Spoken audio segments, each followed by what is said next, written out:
주제를 정해봤어요. 예. 이 시대에 우리가 살아가는 법. 예.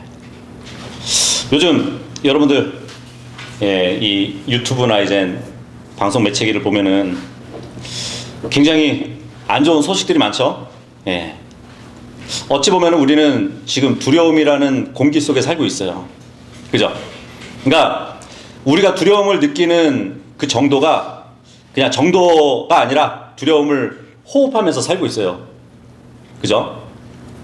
정말 마지막 때가 갈수록 이렇게 모든 질서들이 무너지고 전쟁이 끊이지 않고 그러한 상황이 놓여 있는 것을 우리가 눈으로 목도하고 있단 말이에요. 그래서 아침에 눈을 뜨면은 세상은 우리에게 속삭여요. 아, 지금 안전하지 않다고, 곧 무너질 거라고, 준비하지 않으면 끝이라고. 그죠? 근데 이런 메시지는 단순한 정보가 아니라 정말 우리의 마음을 조여올 수 있는 영적인 압박이라고 볼 수 있거든요. 자, 그런데 우리는 믿는 사람들이잖아요. 예, 믿는 사람들이기 때문에 성경은 이 흐름을 정면으로 이렇게 끊어낸다는 사실을 우리는 잘 알아야 됩니다. 우리가 디모데후서 1장 7절 한번 보도록 할게요. 디모데후서 1장 7절에 보시면 이런 말씀을 해주십니다. 이는 하나님께서 우리에게 두려움의 영을 주신 것이 아니라 오직 권능과 사랑과 건전한 생각의 영을 주셨기 때문이라 그래요. 예. 우리는 두려움을 가질 필요가 없어요. 두려움의 영을 주시지 않으셨기 때문에.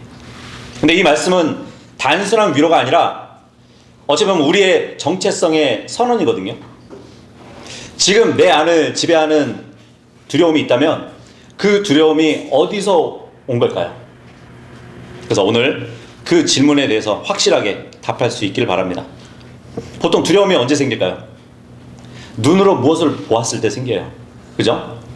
그러니까 이스라엘 군사가 골리앗을 보았을 때 두려움이 있었어요. 왜요? 그 골리앗은 거인이었기 때문에. 우리는 손에 있는 스마트폰으로 여러 가지를 봐요. 예. 전쟁 상황도 보고요, 경제 상황도 봅니다. 지금 환율이 오늘은 얼마나 올라갔는지 그것을 보기도 하고요. 또 질병의 소식도 보기도 해요. 특히 요즘 이제 주변에 주식의 하락을 경험하는 그 사람들을 보게 되는데, 그래서 이 두려움이라는 것은 눈을 통해 들어온다는 사실이에요. 그래서 정말 이 시대가 두려움의 시대라면 우리는 그 두려움을 겪지 말고 믿음으로 사는 법을 오히려 터득해야 되는 것이에요. 그래서 우리는 두려움의 시대, 믿음으로 사는 법을 터득해야 됩니다. 이 믿음이라는 것은 두려움과 다르게 다가와요. 로마서 10장 17절에 보면 믿음은 들음에 의해서 오고 들음은 하나님의 말씀에 의해서 온다고 하시잖아요. 그죠? 믿음은 귀를 통해 들어옵니다. 여기서 이미 싸움의 구조가 드러나는 것이에요. 눈으로 사는가, 귀로 사는가. 이 두려움이라는 것은 현실을 확대하거든요. 그 반면에 믿음이라는 것은 하나님을 확대시켜요. 그래서 환경을 계속 바라보면 문제는 계속 커지고요, 괴물이 돼버려요. 근데 말씀을 계속 듣잖아요. 그러면 하나님은 점점 선명하게 실제가 되어져요, 나에게. 그죠? 그래서 결국 문제라는 것은 크게 문제가 아니라 시선의 방향이라고 보시면 돼요. 그러니까 우리는 어떠한 정보가 아니라 약속 위에 서야 되는 것이에요. 이 정보는 엄청 많죠. 엄청난 정보가 우리 주위에 있어요. 하지만 그 정보가 우리를 구원해 주나요? 그렇지 않잖아요. 아마 정보는 이렇게 말할 겁니다. 아, 가능성이 낮다고. 수치를 보니까 가능성이 낮다고. 데이터를 보니까 위험하다고. 그러니까 준비하라고. 그죠? 정보는 절대로 말하지 못해요. 두려워하지 말라. 확실하게 얘기해 주지 못해요. 근데 시편 기록을 보면 완전히 다른 세계에 우리가 서 있다는 것을 또 볼 수 있거든요. 시편 56편 4절 한번 보도록 할게요. 하나님 안에서 내가 그분의 말씀을 찬송하겠노라. 내가 나의 신뢰를 하나님께 두었으니 나는 육체가 나에게 행할 수 없는 것을 두려워하지 아니하겠노라. 이 말씀이 있어요. 여기서 중요한 것은 순서거든요. 예. 여기 보니까 의지가 있어요. 그 다음에 말씀이 옵니다. 그리고 나서 찬송이 되는 것이에요. 예. 그러니까 중요한 거는 상황이 좋아서 찬송하는 것이 아니에요. 이 구절을 보면 말씀을 붙들었기 때문에 찬송을 하는 것이에요. 그죠? 물론 이제 우리가 믿음 생활을 하지만 현실을 부정하면서 살지는 않아요. 그죠? 그 현실 앞에 우리도 서 있단 말이에요. 중요한 것은 정말 믿는 사람이라면 현실을 초월하는 삶을 살아야 되는 것이에요. 예. 생각해 보세요. 이 팩트라는 것은 변하게 됩니다. 근데 약속은 어떻죠? 변하지 않아요. 물론 사람과의 약속은 변할 수 있죠. 근데 하나님과의 약속의 말씀은 절대 변하지 않아요. 그래서 우리의 믿음은 현실을 무시하는 것이 아니에요. 현실을 우리가 인식하되 그 현실 위에 하나님의 말씀을 올려놓는 삶, 예, 그런 삶을 살아야 되는 것이에요. 그래서 우리의 믿음은 감정이 아니라 선택입니다. 많은 사람들이 이렇게 생각해요. 두려움이 없어지면, 무서움이 없어진다면 믿음이 생긴다고. 그런가요? 두려움이 없어지고 무서움이 없어져야 믿음이 생기나요? 그렇지 않아요. 성경을 보세요. 정반대로 얘기를 합니다. 예. 그 시편 56편 4절을 읽었는데 그 앞절 한번 보시면 제가 무서워할 때에 저는 당신을 신뢰하겠나이다. 그래요. 아주 중요한 진리죠. 두려움, 무서움은 사라지지 않는다는 것이에요. 하지만 방향은 바꿀 수 있다는 얘기예요. 그러니까 시편 이 기록을 보면은 두려움을 부정하지는 않아요. 분명히 두려움은 있어요. 그래서 그 두려움을 숨기지도 않았어요. 대신에 그 두려움을 사용했던 것이에요.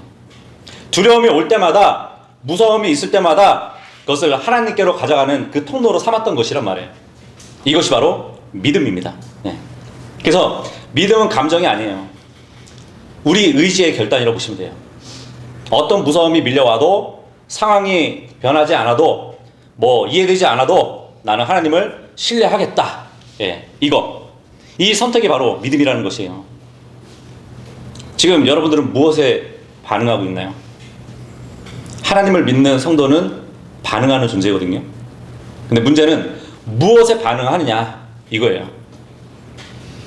뉴스에 반응하나요? 아니면 그 사람들의 말에 반응하시나요? 아니면 하나님의 말씀에 반응하시나요? 그러니까 우리는 한번 돌아봐야 되는 것이 더 많이 듣는 것이 무엇인지, 더 오래 잡고 있는 것이 무엇인지. 왜냐하면 그것이 우리의 믿음의 방향이기 때문이에요. 우리 각자 우리 속 안에는 영적 DNA가 있습니다. 예. 그 DNA를 확인해 보세요. 성도 안에는 이미 다른 본질이 심겨져 있단 말이에요. 아까 우리가 읽었죠? 디모데후서 1장 7절. 하나님께서 우리에게 두려움의 영을 주신 것이 아니라 오직 권능과 사랑과 건전한 생각의 영을 주셨기 때문이라. 권능, 사랑, 건전한 생각의 영. 이것은 미래의 약속이 아니에요. 현재 우리 안에 내재되어 있는 실체라는 것이에요.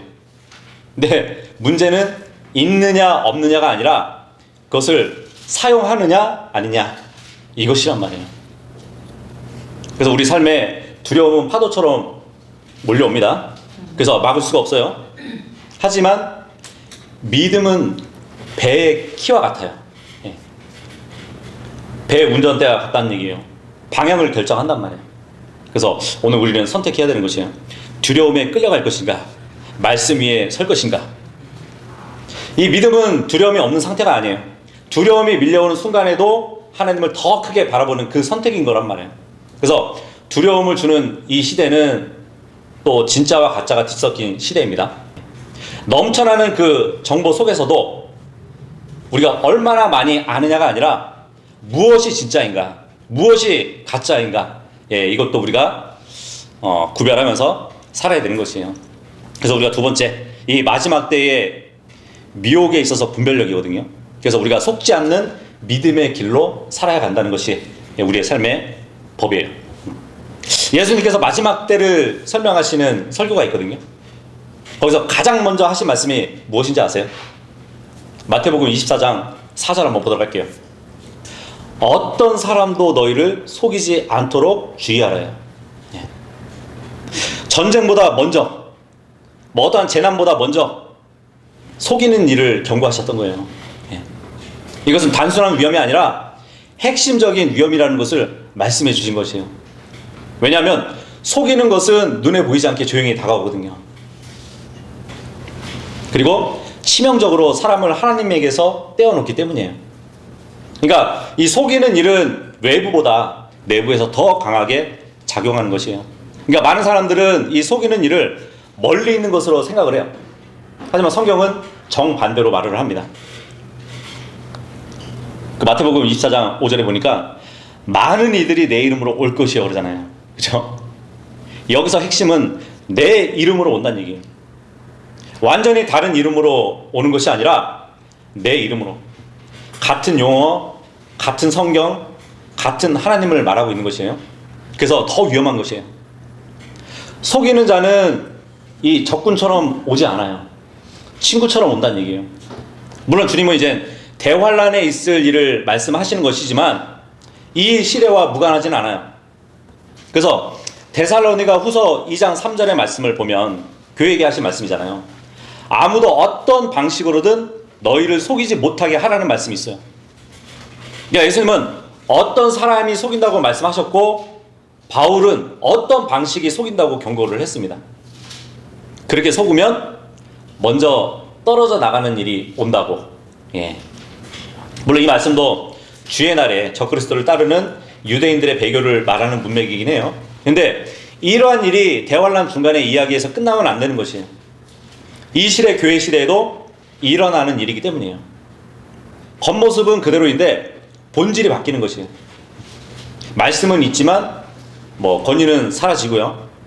예배는 있지만 하나님은 중심이 아니고, 또 신앙은 있지만 순종이 없는 그 상태, 이것이 바로 배교란 말이에요.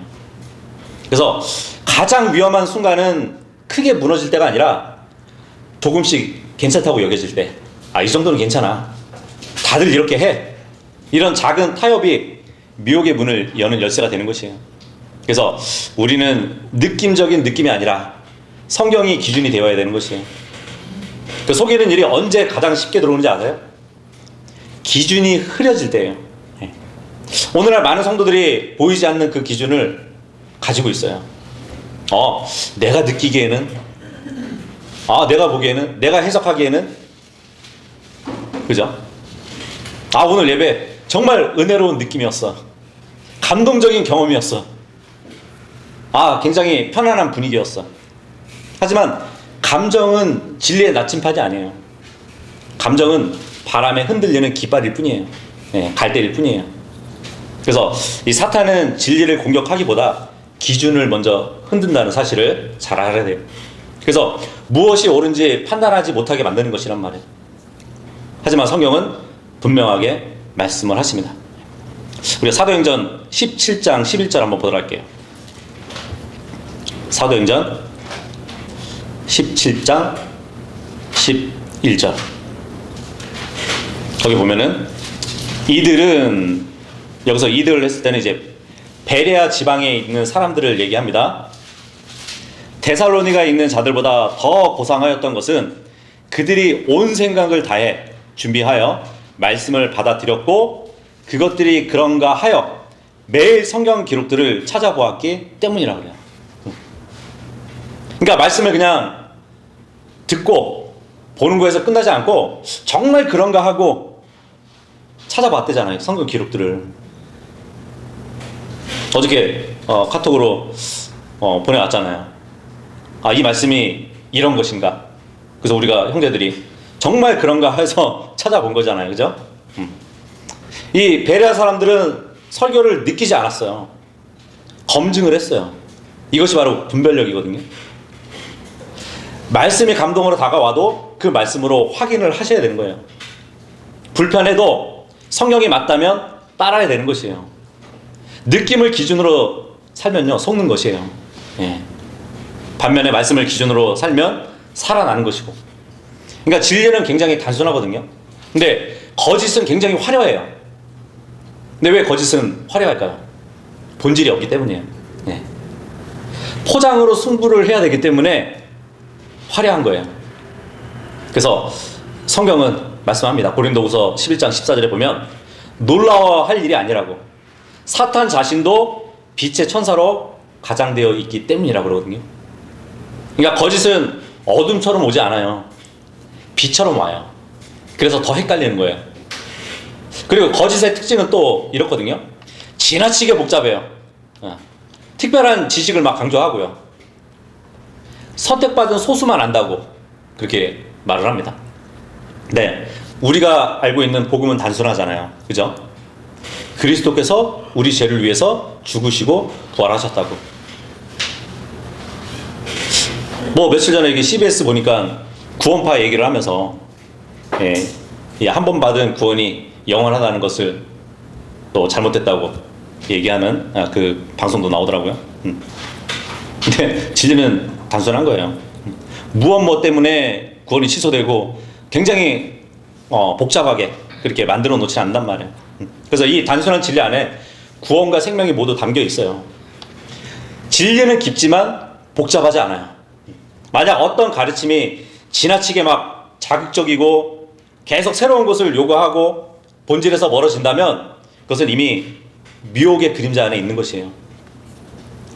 그래서 지금 우리의 기준은 무엇인가요? 정말 마지막 때의 싸움은 능력의 싸움이 아니에요. 기준 싸움이에요. 기준 싸움. 무엇이 옳은가? 무엇이 진리인가? 이 기준이 무너지면 아무리 열심히 달려도 방향이 틀어질 뿐이에요. 그죠? 뭐 운전대 살짝 돌려놨다고 살짝 바뀌나요? 계속 앞으로 가면은 크게 벗어나게 된단 말이에요. 그래서 우리 각자에게 한번 스스로 물어보세요. 나는 무엇으로 판단하는가? 나는 무엇에 영향을 받고 있는가? 그 답이 현재 우리의 영적 상태인 것이에요. 깨어있는 분별의 신앙, 마지막 때의 혼란은 바다와 같거든요. 이 파도는 계속 바뀌잖아요. 근데 등대는 움직이지 않아요. 그죠? 성경이 그 등대란 말이에요. 내부의 작은 타협을 우리는 끊어야 되는 것이에요. 감정보다 말씀을 붙들어야 됩니다. 화려함보다는 본질을 선택해야 돼요. 그러니까 세상은 점점 더 굉장히 정교하게 속일 것이에요. 하지만 진리는 결코 변하지 않습니다. 미혹은 피할 수 있지만 속는 것은 선택이에요. 분별력은 지식이 아니라 말씀에 순종하는 태도에서 나옵니다. 그래서 그리스도의 날에 모든 것이 드러날 때 주님 앞에 서서 잘하였도다 착하고 신실한 종아, 이 한마디를 듣는 사람은 많이 아는 사람이 아니에요. 끝까지 속지 않는 사람이라는 것을 우리는 명심해야 될 것입니다. 그래서 그리스도의 심판석에 설 그날을 기다리면서 우리는 고개를 하늘로 들어가지고 위를 바라보면서 살아야 되는 것이에요. 자, 그래서 세 번째는 우리가 이제 환난 전에 하늘로 들려 올려질 성도들이잖아요. 그 성도들로서 자세, 하늘을 향한 그 찬란한 소망의 믿음을 가지고 우리는 살아야 될 것입니다.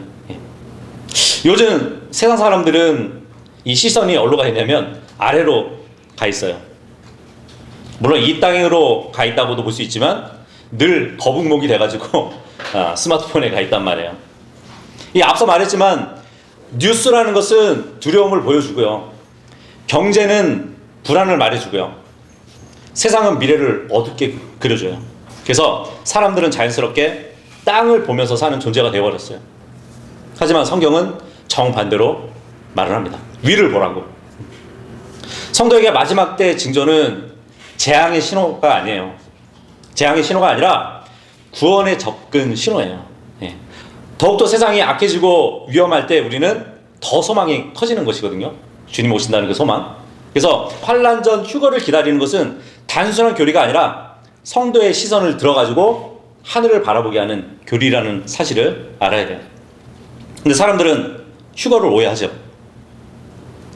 세상에서 도망가는 거라고 이렇게 얘기를 합니다. 아니죠. 이 휴거라는 것은 현실을 도피하는 것이 아니라 영광스러운 소망이에요. 그죠? 데살로니가 전서 4장 16절 한번 보도록 할게요. 데살로니가 전서 4장 16절 여기 보시면 이는 주께서 환호와 천사장의 음성과 하나님의 나팔 소리와 함께 하늘로부터 친히 내려오실 것이기 때문이라. 그리하면 그리스도 안에서 죽은 자들이 먼저 살아나리라. 자, 어디를 봐서 도피인가요? 이 장면은 도피가 아니라 부활하신 그리스도의 등장이에요. 그죠? 그래서 휴거라는 것은 고통을 피하는 사건이 아니라 사랑하는 주님의 만남의 완성이에요. 신부가 신랑을 만나러 가는 그 날을 도망이라고 부르는 사람은 아무도 없어요. 그죠? 18절 보시면 이런 이유로 이 말씀들로 서로 위로하라. 그러니까 이 소망은 단순한 지식이 아니에요. 고통 속에서 실제로 작동하는 위로라고 보시면 돼요. 뭐 죽음이나 이별이나 상실감, 그런 것들이 이 소망 앞에서는 마지막이 아닌 것이란 말이에요. 휴거를 믿는 사람은 현실을 가볍게 사는 사람들이 또 아니에요. 현실을 끝이 있는 것으로 알고 사는 사람들이에요. 그래서 더 진지하게 이 세상을 사는 사람들이라는 것을 우리는 알아야 되는 것이에요. 문제는 이 땅에 집착할수록 하늘의 소망은 흐려진다는 것이에요. 사람의 마음은 동시에 두 방향을 향할 수 없잖아요. 땅을 붙들면 하늘은 흐려지고요. 하늘을 바라보면 땅은 흐려지는 것이에요.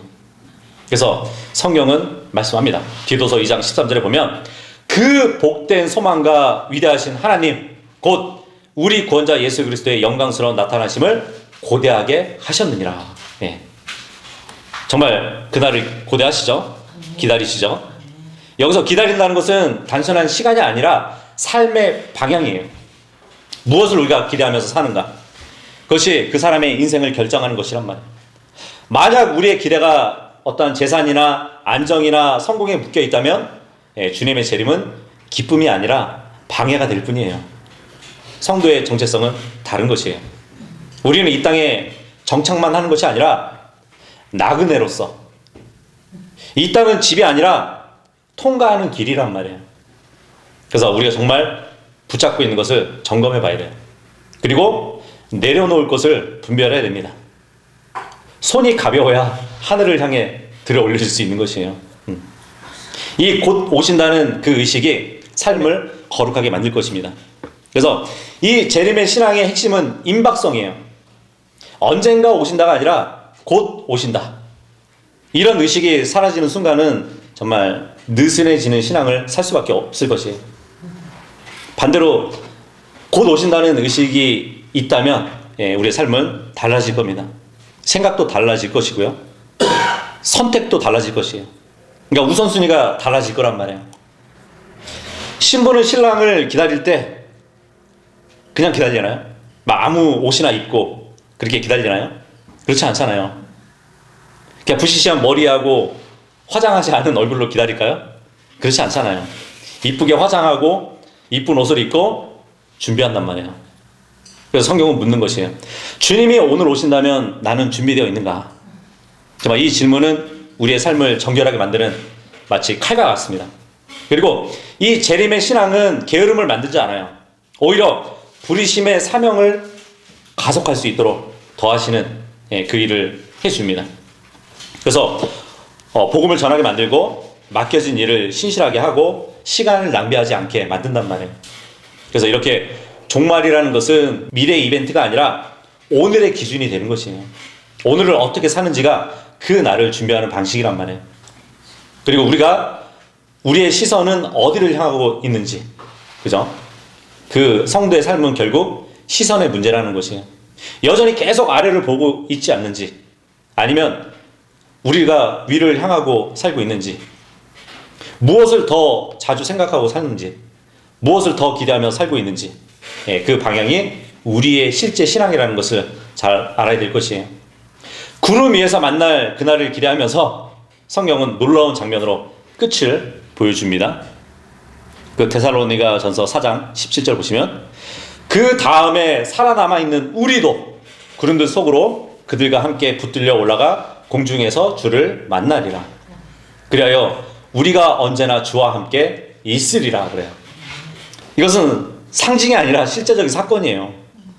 어느 날 아무도 예상하지 못한 순간에 우리는 들려 올라갈 것입니다. 그리고 그날 이후로 언제나 주와 함께 있을 것이에요. 근데 이 한 문장이 모든 눈물의 끝이라고 보시면 돼요. 세상은 앞으로 점점 더 무거워질 것이에요. 하지만 성도의 마음은 점점 더 가벼워질 겁니다. 왜냐하면 우리는 위로 올라갈 사람들이기 때문이에요. 그래서 이 땅은 우리의 목적지가 아니에요. 우리는 돌아갈 본향이 있는 사람들이에요. 그러니까 오늘도 위를 바라보면서 사시길 바랍니다. 소망을 붙드시길 바랍니다. 준비하면서 사시길 바랍니다. 그 사도 요한의 바램처럼 주 예수여 오시옵소서, 이 고백이 단순한 말이 아니라 정말 오늘을 움직이는 우리의 힘이 되기를 바라겠습니다. 그래서 주님이 오실 그날까지 우리는 열심히 성경을 공부하면서 살아야 돼요. 우리는 지식이 부족한 시대에 살고 있지 않아요. 오히려 넘쳐나는 시대입니다. 근데 문제는 이것이에요. 많이 아는데 제대로 살지 못한다는 것이에요. 설교는 많이 들어요. 찬양도 많이 부릅니다. 어떤 신앙의 콘텐츠는 넘쳐나요. 근데 왜 영이 메마를까요? 그것은 마치 물은 많은데 마실 물이 없는 상태이기 때문이에요. 생각해 보세요. 바닷물이 아무리 넘쳐난다 할지라도, 그죠? 그래서 바닷물을 마실 수 없잖아요. 정보도 마찬가지예요. 뭐 이 시대의 용어 중에 보면은 정보의 바다라는 말을 하잖아요. 정보의 바다, 정보의 홍수, 이런 말을 많이 하는데 생명을 살리는 정보는 거의 없어요. 그래서 생명을 살리는 그것은 정보가 아니라 진리라는 것입니다. 그래서 우리가 말씀 중심으로 돌아가야 되는 것이에요. 그래서 네 번째는 말씀 중심 신앙으로 돌아가자 이거예요. 정보의 홍수 속에서 마실 물을 찾는 그 신앙, 이것이 중요한 것이에요. 그래서 바울은 디모데에게 마지막 때의 혼란 속에서 단 하나를 붙잡으라고 말을 했었어요. 디모데후서 3장 16절 보도록 할게요. 디모데후서 3장 16절에 보시면 모든 성경 기록은 하나님의 영감으로 주어진 것으로 교리와 책망과 바로잡음과 의로 훈계하기에 유익하니 그럽니다. 돌아갈 곳은 많지 않아요. 오직 모든 성경 기록뿐이에요. 그러니까 성경은 인생의 참고서가 아니라 절대적인 기준이에요. 그러니까 많은 사람들이 성경을 이렇게 사용하죠. 필요할 때 펼쳐지는 책이라고, 위로가 필요할 때 찾는 책이라고. 하지만 성경은 그런 책이 아니에요. 우리 위에 서 있는 책이에요. 정경이란 말 들어보셨나요? 캐논, 정경. 기준적인 막대기를 의미하는 것이에요. 그래서 이 기준 막대기라는 것은 분명한데 내가 말씀을 재는 것이 아니라요, 말씀이 나를 재는 것이에요. 치수를. 우리는 종종 이렇게 하잖아요. 내 생각에 맞으면 아멘, 내 생각에 맞지 않으면 노멘. 그죠? 근데 성경은 타협하지 않아요. 항상 옳아요. 그래서 본문이 말씀하고 있는 것이에요. 교리와 책망과 바로잡음과 의로 훈계하기 유익하다고. 여기에 딱 보면 흐름이 있어요. 자, 교리. 이 교리라는 것은 무엇이 옳은가예요. 그리고 책망이 있습니다. 이것은 무엇이 틀렸는가예요. 그리고 바로잡음이 있죠. 이것은 어떻게 고칠 것인가. 그리고 마지막으로 훈계는 어떻게 우리가 이제 살아갈 것인가. 그러니까 성경은 단순한 정보가 아니라는 얘기예요. 우리의 인생을 재구성하는 도구가 성경인 것이에요. 그래서 우리가 말씀을 사용한다라고 이렇게 표현하는 것도 이것 때문이에요. 그래서 우리가 성경을 읽을 때 이렇게 질문을 해야 되는 것이에요. 이 말씀이 나를 무엇으로 고치고 있지? 말씀을 소비하지 말고 그 말씀 아래에 자신을 둬야 되는 것이에요. 중요한 것은 체험보다는 말씀이 우선이라는 사실입니다. 사람은 막 눈에 보이고 느껴지는 것을 더 신뢰해요. 그래서 체험이라는 것을 좋아해요. 체험 신앙. 그죠? 감동적인 막 예배를 드린다고, 눈물 나는 찬양을 부른다고, 특별한 경험을 갖는 것. 뭐 이 자체가 나쁜 것은 아니에요. 근데 문제는 순서가 바뀔 때예요. 체험이 기준이 되는 그 순간에 신앙은 흔들리기 시작한단 말이에요. 그래서 성경은 경고합니다. 아까 우리가 조금 아까 봤죠? 놀라워할 일이 아니니 사탄 자신도 빛의 천사로 가정되어 있기 때문이라 그래요. 느껴진다고 해서 다 하나님이 아니란 말이에요. 그래서 베드로는 놀라운 고백을 했잖아요. 베드로후서 1장 19절에 보면은 우리에게 더 확실한 예언의 말씀이 있다고. 그죠? 베드로는 직접 주님의 음성을 들었던 제자였잖아요. 그런데도 그렇게 말을 하는 것이에요. 기록된 이 예언의 말씀이 더 확실하다고. 이것이 바로 기준이에요. 체험은 해석이 필요하지만요. 말씀은 해석의 기준이 됩니다. 예. 감동이 느껴지시나요? 감동보다 말씀을 먼저 붙드시길 바랍니다. 느낌이 아니라 기록된 것을 따르시길 바랍니다. 뜨거움이 아니라 진리가 신앙을 지탱하는 것이에요. 그래서 말씀이 없는 열심은 위험한 것이에요. 교회 안에는 열심히 많은 사람들이 있잖아요. 막 봉사를 하고 헌신을 하고 애쓴단 말이에요. 근데 문제는 이것이에요. 방향이 맞는가 이것이에요. 속도보다 방향이 중요한 것이에요. 말씀 없이 달리는 그 열심은요, 결국 자기 의로 흐르게 되어 있어요. 자기 의가 높여질 수밖에 없어요. 내가 이렇게 했는데 왜 알아주지 않지? 이 마음이 생기기 시작하면 이미 중심이 하나님이 아니라는 것이에요. 바리새인들도 그랬잖아요. 그들은 누구보다 열심히 있었고요. 그렇지만 하나님을 대적했어요. 왜 그랬죠? 말씀의 본질을 놓쳤기 때문이에요. 그래서 그 디모데후서 3장 16절 다음에 17절 보시면 하나님의 사람이 완전해지며 모든 선한 행위들에 철저히 갖추어지게 하려 함이라 그럽니다.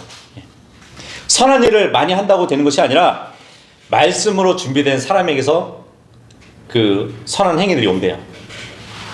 그래서 우리는 늘 무엇을 하기 전에 물어야 되는 것이에요. 이것이 성경적인가? 아닌가? 열심보다 먼저 말씀 위에 서는 것이 우선이란 말이에요. 지금 우리를 움직이게 하는 것이 무엇인지, 성도의 삶을 결정하는 것이 무엇인지, 환경이 아니에요. 그것을 지배하는 말씀이란 말이에요. 그래서 무엇을 자주 듣나요? 무엇을 깊이 생각하고 있나요? 무엇을 기준으로 판단하고 계시나요? 이것이 바로 우리의 영적 상태란 말이에요. 기록된 말씀 위에 인생을 건축해야 되는 것이에요. 성경은 단순한 책이 아니에요. 하나님의 영감으로 된 것, 하나님의 호흡이란 말이에요. 우리가 말씀을 읽는 것은 하나님의 숨을 들어 마시는 것과 같은 것이에요. 그래서 정말 세상은 계속 변해가잖아요. 가치관도 바뀌고요. 기준도 무너지고요. 이 진리라는 것도 뒤집힌단 말이에요. 하지만 단 하나 변하지 않는 것이 있어요. 바로 기록된 말씀이란 말이에요. 자, 이 버전이라는 말이 있죠. 이 버전이라는 것은 바뀝니다. 그래서 우리는 킹제임스 성경을 말할 때 킹제임스 버전보다는 킹제임스 바이블이라고 불러야 되는 것이에요. 느낌을 따라가지 마세요. 그리고 유행을 쫓아가지 마시길 바랍니다. 이런 유사 성경들 있잖아요. 이 성경들도 유행을 타거든요. 그래서 동성애 관련된 구절들을 친동성애적으로 변개된 성경이 있어요. 그 이름이 뭔지 알아요? 퀸 제임스 성경이에요. 진짜 있는 성경이에요. 그리고 그 시대의 타락한 언어로 만든 성경은 늘 뉴라는 그 수식어가 붙어요. 하지만 오직 개정되지 않은 순수한 언어가 기록된 말씀은 우리가 보는 킹제임스 성경입니다. 말씀 위에 선 인생은 흔들리지 않아요. 말씀으로 사는 성도는 마지막 때를 이깁니다. 그래서 세상의 소리를 줄이시고 말씀의 소리를 키우시길 바랍니다. 그러면 그 말씀이 길이 되고 기준이 되고 능력이 될 것이에요. 우리의 시간은 짧아요. 우리는 저 영원한 하늘에 소망을 둔 사람들이란 말이에요. 그러니까 말씀을 통해서 그날이 더 가까움을 경험하시길 바랍니다. 그러니까 이 세상은 짧아요. 그래서 우리가 마지막 5번째, 이 짧은 시간, 이 짧은 세상을 바라볼 때 거기서 머무르지 말고 영혼을 준비하는 그런 삶을 살아야 될 것입니다. 이 시대를 찰나에 매몰된 시대라고 불러요. 세상은 찰나기 때문에 지금이 중요하다고, 지금을 즐겨야 된다고, 지금 성공해야 된다고, 지금 놓치면 끝이라고. 그래서 사람들은 현재를 붙잡다가 영혼을 놓치게 되는 것이에요. 근데 이런 생각은 이전에 어른들도 갖고 있던 생각이에요. 노세 젊어서 노세 늙어지면 못 너나니. 그죠? 하지만 성경은 전혀 다른 그런 창을 열어준단 말이에요. 히브리서 9장 27절에 보면은 그런즉 한 번 죽는 것은 사람들에게 정해져 있으나 이후에는 심판이 정해져 있다고. 그죠? 이 말씀은 모든 인생의 구조를 단순하게 정리해 주고 있는 것이에요. 삶에서 죽음으로, 그리고 죽음 뒤에는 심판으로.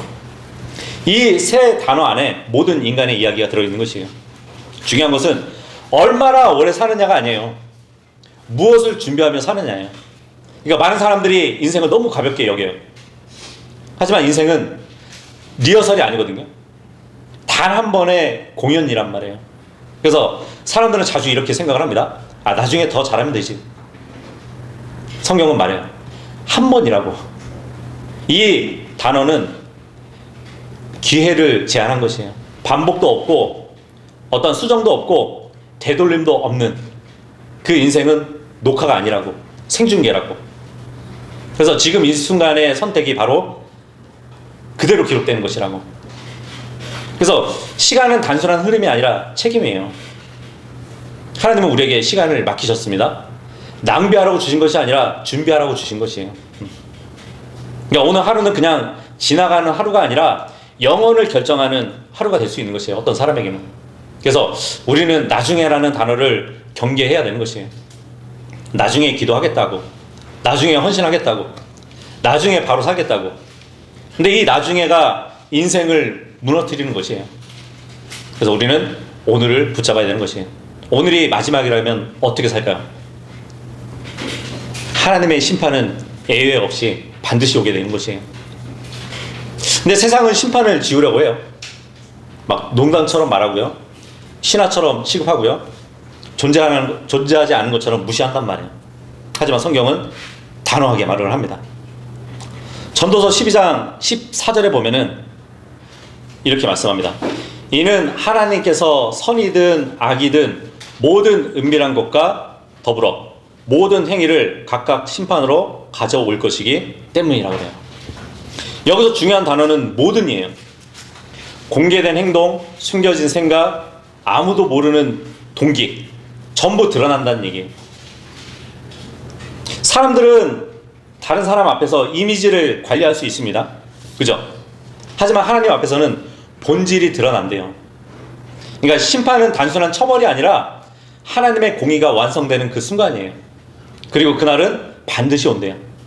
뭐 지연될 수는 있지만 취소되지는 않아요. 그래서 오늘의 은밀한 영역을 점검해 봐야 되는 것이에요.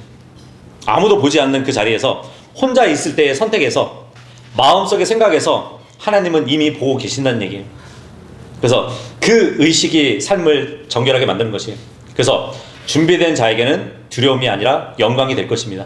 시험을 준비한 사람은 평온하지만 시험을 준비하지 않는 사람에게는 그 시험날은 공포일 것이에요. 그죠? 준비된 사람에게는 기회가 될 것이에요. 영혼도 마찬가지예요. 준비되지 않은 사람은 죽음이 끝이거든요. 하지만 준비된 사람에게는 그 죽음은 문이 될 것이에요. 고통에서 안식으로, 싸움에서 승리로, 믿음에서 실제로 넘어가는 문이란 말이에요. 왜냐하면 우리의 소망은 죽음 너머에 있기 때문이에요. 그죠? 그리스도 안에 있는 자에게는 결코 정죄함이 없습니다. 이 확신이 있는 사람은 삶의 태도가 바뀌겠죠. 두려움이 줄어들고요, 담대함이 생기고 우선순위가 바뀌게 될 것이에요. 그러니까 영혼을 준비하는 그 사람은 오늘을 가장 제대로 살 것이란 말이에요. 그래서 우리는 스스로에게 물어봐야 돼요. 나는 죽음을 준비한 사람인가?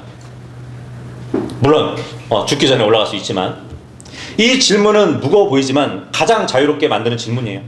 지금 나는 무엇을 준비하고 있는가? 모든 사람은 준비하면서 살죠. 문제는 이것이에요. 무엇을 위해 준비하고 있는가? 더 나은 삶인가? 더 많은 소유인가? 아니면 영원인가? 그러니까 준비의 방향이 인생의 결말을 결정한단 말이에요. 우리는 하나님을 두려워하면서 살죠. 그래서 전도서는 인생의 모든 것을 경험한 후에 단 하나의 결론을 남겨줘요. 전도서 12장 13절을 보시면, 우리가 전체 일의 결론을 들을지니 하나님을 두려워하고 그분의 명령들을 지키라. 이는 이것이 사람의 온전한 의무이기 때문이다. 그죠? 이것이 인생의 본질이에요. 두려움은 단순한 감정이 아닙니다. 하나님을 실제로 의식하면서 사는 태도예요. 그러니까 무엇을 선택할 때, 무엇을 말할 때, 무엇을 생각할 때 하나님이 보신다는 그 의식이 인생을 바르게 세우는 것이에요. 우리 인생은 짧아요. 하지만 그 결과는 영원해요. 그렇다면 이 짧은 시간에 모든 것을 걸지 마세요. 영원을 위해서 오늘을 사용하시길 바랍니다. 오늘 하루는 그냥 지나가는 하루가 아니에요. 영원을 준비할 수 있는 기회입니다. 잠깐 후면 오실 그 주님 앞에 부끄러움이 없는 이것이 바로 우리의 목표가 되길 바라겠습니다. 예.